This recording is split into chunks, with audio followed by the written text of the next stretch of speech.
大家好，我是戴着口罩、眼睛起雾、拿着话筒的阿拉斯加偏偏。前段时间跟小伙伴们吐槽了《完美关系》这部剧，剧情憨批，台词尴尬，人设崩塌，在豆瓣喜提4.0。今天我又发现了一部神剧，秉持着不能让我一个人辣眼睛的原则，今天就带大家一起来看一看这部《我在北京等你》。我们的女主盛夏在国际大都市扭腰追梦，这次她不当建筑师，而是立志成为一名顶级的服装设计师。功夫不负有心人，今天她终于得到了机会，被人邀请去参加新锐设计师时装秀，将自己设计的衣服展示给大众。为了这个机会，盛夏已经准备了5年，由此可见，她这5年来的生活是十分艰辛的。毕竟她的工作室只有区几百平米，她的男朋友也只是一个超级有钱、超级帅，一心一意只想娶她的普通男孩而已。我们来这儿不是为了嫁人的，我们是为了梦想。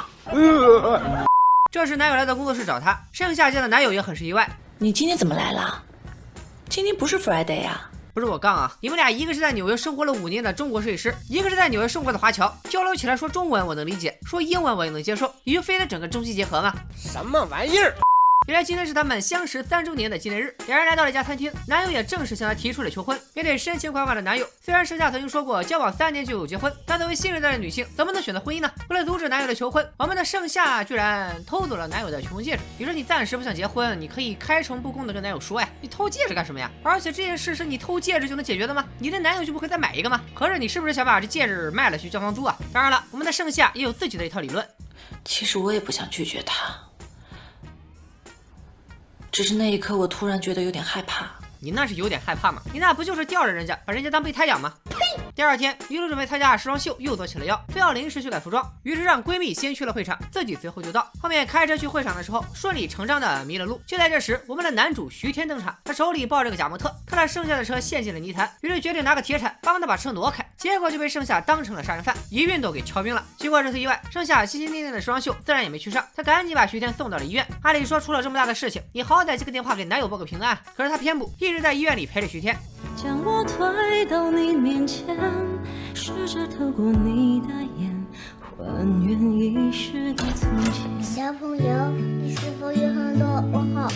我不知道你们看完这段什么感受，反正我看完真的是把我去年攒的鸡皮疙瘩都给尿没了。见到一个女的凑到你面前，二话不说就上了嘴，这不就是在耍流氓吗？真怕下一秒从她嘴里说出5个大字：指使我栽种。这个女主的行为我也看不懂，男主那个动作很明显就有问题，而女主就像江助理一样，眼睁睁看着自己的嘴怼在了眼皮罩上。难道你俩一人嘴里含了块磁铁，不小心异性相吸了？这时徐天的2个朋友走了进来，看到他苏醒，两人都很高兴，但徐天却表示自己失了忆，还硬说盛夏就是自己的女朋友。还好盛夏的脑子还好使，留了张名片就离开了医院，但徐天居然也偷偷溜出了医院，又对着盛夏一顿死缠烂打。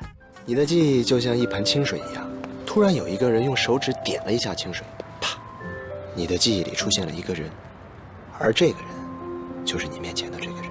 这个徐天怕不是中了无限阅读，天天活在梦里，上一秒还说自己失忆，下一秒就告诉盛夏咱们其实是男女朋友，只是你不记得了而已。还愣着干嘛？赶紧记笔记！现在我给单身的男同胞们布置一个作业，就用这招去找个女朋友，到时候就把自己挨了多少大嘴巴子打在弹幕里。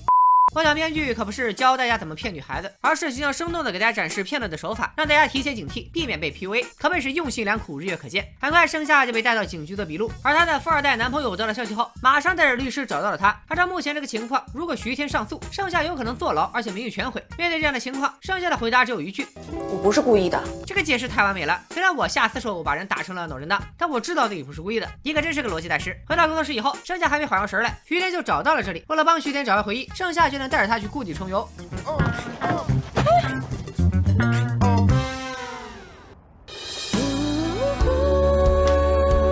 小朋友，你是否有很多问号？别人你是觉得这样特浪漫是吗？2个不认识的人见面就要亲嘴儿，我就问问你，这不是明目张胆的性骚扰是什么？要是有个男的大街上吧唧亲我一口，看我不把他的脸扇肿了，要是个女孩子，我也会口头教育他一顿。盛夏自然也没惯着徐天，又是一运动把他打进了医院。后来盛夏也发现徐天其实根本就没失忆，这一切都只是他泡妞的借口。玩真的服了编剧爆料的3观，光明正大的追求女孩子他不香吗？盛夏警告徐天以后再也不要见面了，这棋子插得这么稳，估计男女主马上就会见面。回到工作室的盛夏终于想起来这段时间帮他擦屁股的究极工具人男友，于是决定约男友明天去爬山。但第2天一早，徐天又来到了工作室，想给盛夏道歉，就碰巧遇上了盛夏的男朋友。男友以为徐天是来要赔偿的，就给他开了张支票，准备打发他走人。这下徐天就不高兴了，决定跟盛夏硬刚脏到底，我就不明白了。你自己去找女主道歉，想求得她的原谅，结果人家不仅原谅你了，还主动给你一笔钱补偿你的损失。你现在反倒觉得人家不尊重你，觉得是拿钱侮辱你了，还非要吵吵着跟女主打官司，你都没办法按时交房租了，拿了钱道个歉不好吗？非要可是装热血少年。至于后面发生了啥，我也不太关心，但是接下来的剧情走向我也可以猜出个大概。我们的男主会因为性骚扰被关进大牢，而女主也因为偷了男友的戒指被拉去服刑。而刑满释放以后呢，两人双双把家还。编剧是想用男女主最终的命运提醒我们要遵纪守法，做正经人，干正经事儿。有观众可能早就想问了，为啥这部剧的男主也叫徐天？这不是跟新世界的男主重名吗？偏偏这一查职员表才发现，原来这部剧的监制就是新世界的导演徐冰。徐老师，您就是这么伺候我们这些看客是吗？在剧中男主虽然是个律师，他更像个成天不干正事的小混混。现在个妹子不是上手就是动嘴。Perhaps some drinks from the bar over there.